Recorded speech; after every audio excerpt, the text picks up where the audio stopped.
Le problème avec la nutrition, c'est qu'on entend tout et son contraire, et il y a d'ailleurs plein d'idées reçues qui circulent. Aujourd'hui, je voudrais justement te parler de ces idées reçues que tu considères peut-être comme des vérités et te montrer qu'en fait, elles n'en sont absolument pas. La première erreur que beaucoup de personnes font, et pas des moindres, c'est de penser que les régimes sont viables sur le long terme. Alors quand je parle de régime, je parle de régime restrictif, donc c'est-à-dire de régime où par exemple on supprime des aliments, où tu as une certaine quantité d'aliments à ne pas dépasser, etc. Le problème de ces régimes, c'est que comme on vient de le dire, ils sont restrictifs et du coup tu vas diaboliser certains aliments, tu vas aussi par rapport aux portions qui sont déjà définies, ne pas être à l'écoute pleine de tes envies et des sensations de satiété de ton corps. Il y a énormément de personnes qui se lancent dans des régimes en pensant en fait que cette solution de bannir certains aliments, de se restreindre, c'est ce qui marche pour perdre du poids. Alors oui, ça va marcher sur le court terme, tu vas perdre du poids, ça c'est clair,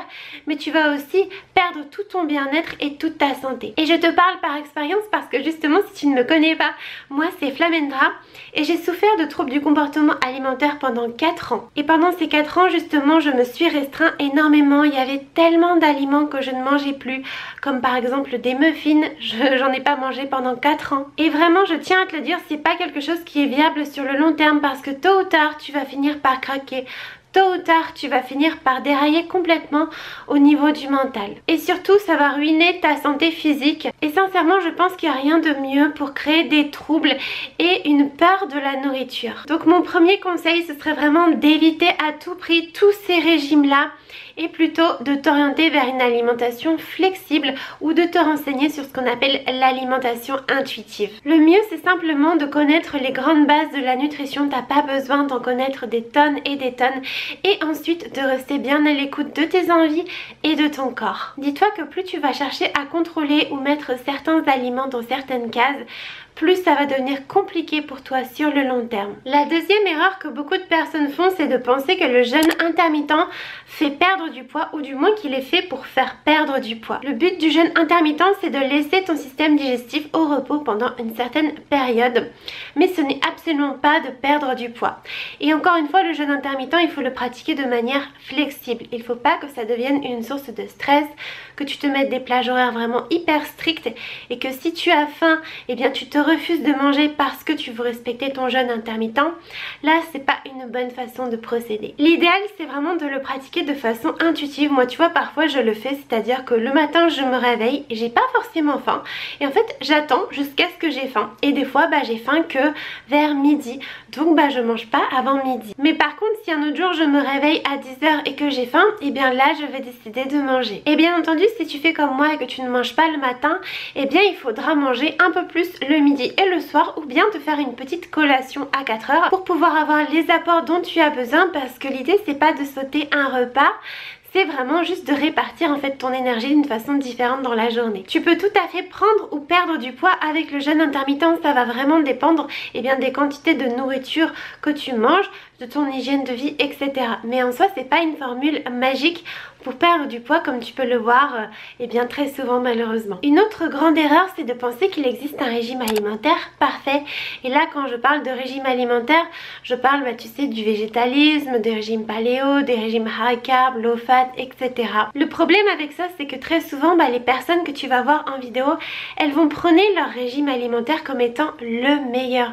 Alors que non, tu vois, moi par exemple, je suis végétalienne par rapport à l'éthique, par rapport à l'environnement et aussi à ma santé, mais je ne vais absolument pas chercher à te dire que c'est le meilleur régime alimentaire. Certes, ça a de super effets sur ta santé et ça permet vraiment d'avoir un impact positif sur la planète et les animaux, mais c'est pas le régime parfait. Il faut aussi prendre en compte que on a tous des goûts différents, on ne digère pas tous les aliments de la même façon. Il y a certaines personnes qui ont des intolérances alimentaires et tout ça en fait fait que on a tous une alimentation différente, on a tous un rapport avec la nourriture différent, et le tout c'est que tu trouves le tien en fait, que tu cherches pas à copier quelque chose parce que c'est à la mode ou tu as entendu dire que ça avait des effets miracles. D'ailleurs, méfie-toi quand tu entends ça parce que souvent c'est très mensonger. Le tout c'est juste de trouver une alimentation qui permettent d'apporter de bons nutriments à ton corps et qui te fassent plaisir au quotidien et où t'es pas des gènes comme par exemple des ballonnements ou des choses comme ça. Et pour ça il faut faire des tests. Donc à toi de tester, mange des aliments pendant une certaine période, note ce que tu manges, comme ça te permet avec ton petit journal alimentaire d'avoir un suivi et de comprendre en fait ce qui te fait du bien aussi bien à la tête qu'au corps. Tout ça, ça ne se fait pas en 2 jours, ça prend du temps et le problème aujourd'hui c'est que les gens veulent une pilule magique, ils veulent tout de suite. Mais si tu veux vraiment avoir une relation saine avec la nourriture et te sentir bien quand tu manges, savoir ce que tu aimes et ce que ton corps tolère bien, il faut prendre le temps de faire cet exercice. Vraiment, il n'y a pas d'autre solution. Il n'y aura pas de pilule magique ou de quelqu'un qui va venir t'apporter des repas qui seront parfaits pour ton corps. Ce sera à toi en fait de les faire de façon progressive. Un autre truc hyper répandu, c'est de penser que les produits sans gluten, bio ou même vegan, végétarien ou même tout ce que tu peux voir avec un packaging vert, eh bien c'est bon pour ta santé. Mais en fait un logo, que ce soit bio, sans gluten, vegan ou même produits diététiques, tout ça, ça ne veut absolument pas dire que les ingrédients sont bons, parfois c'est même le contraire. Ça reste des produits parfois transformés, pas tous. Plus la liste d'ingrédients est longue et plus ça veut dire en général, pas dans tous les cas, mais que le produit est ultra transformé, donc c'est vraiment à éviter. Tu vois par exemple pour les produits sans gluten, ils rajoutent toujours plein d'ingrédients en plus ou des trucs très transformés pour justement redonner cette élasticité que permet le gluten. Pareil pour les produits diététiques, alors soit ils remplacent le sucre par des édulcorants et souvent c'est des polyols mais qui sont pas forcément hyper bons pour la santé. En plus consommer en excès ça peut provoquer des ballonnements et des gaz. Mais parfois c'est juste du marketing mensonger ou bien c'est du packaging qui va essayer de t'induire en erreur en mettant entre guillemets les ingrédients naturels ou des éléments qui sont en faveur de la marque ou du produit. Mais parfois quand tu retournes le paquet, que tu regardes la composition ou même le taux de graisse, le taux de sucre, tout ça, eh bien tu vois que c'est pas en fait plus bas qu'un produit entre guillemets standard. Je pense que le pire dans tout ça c'est surtout le bio. Par exemple on voit des céréales de petit déjeuner qui sont hyper sucrées où tu as justement ce petit logo bio vert et du coup comme tu vois ça tu as l'impression que c'est plus sain, mais absolument pas. Bio ça veut juste dire sans pesticides. Et encore, voilà, tout est relatif. Mais après, les ingrédients et la composition du produit restent le même.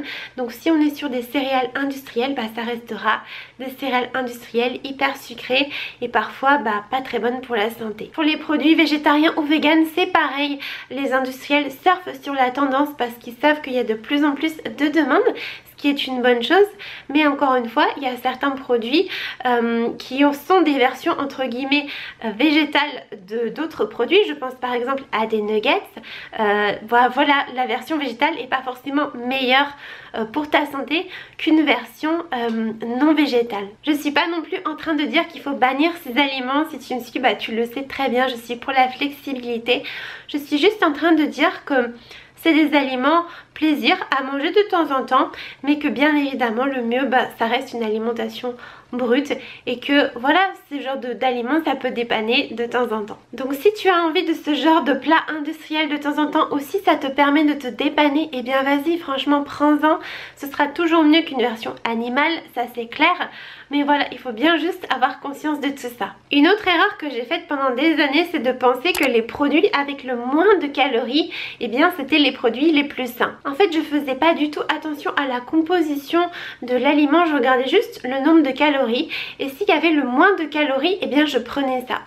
Or c'est totalement faux parce que toutes les calories ne se valent pas, et si par exemple tu manges 100 calories de gâteau, ce sera pas pareil que si tu manges 100 calories de fruits, on est d'accord. Donc en fait il vaut mieux parfois manger des aliments qui soient plus riches mais plus bruts, plutôt que de prendre une version diététique, donc plus faible en calories mais hyper transformée et avec aucun bon nutriment pour ton corps. Et ça je sais que c'est pas facile parce qu'on se dit ouais mais si je prends la version plus riche, c'est plus calorique, je vais grossir, tout ça. Et encore une fois tout est une question de flexibilité, de quantité, mais dis-toi que si tu prends que des produits light, des produits allégés ou des trucs avec le moins de calories possible, c'est sûr que tu n'auras pas tous les apports dont ton corps a besoin. Parce que ton corps, il a aussi besoin d'aliments plus riches pour fonctionner, pour avoir toute l'énergie qu'il lui faut pour te permettre de vivre. Donc on oublie cette idée de prendre les produits avec le moins de calories possible et on essaie d'avoir une alimentation variée avec des aliments riches, des aliments moins riches. Donc même chose, aucun aliment ne fait grossir et aucun aliment ne fait mincir. Ça c'est vraiment un mythe aussi.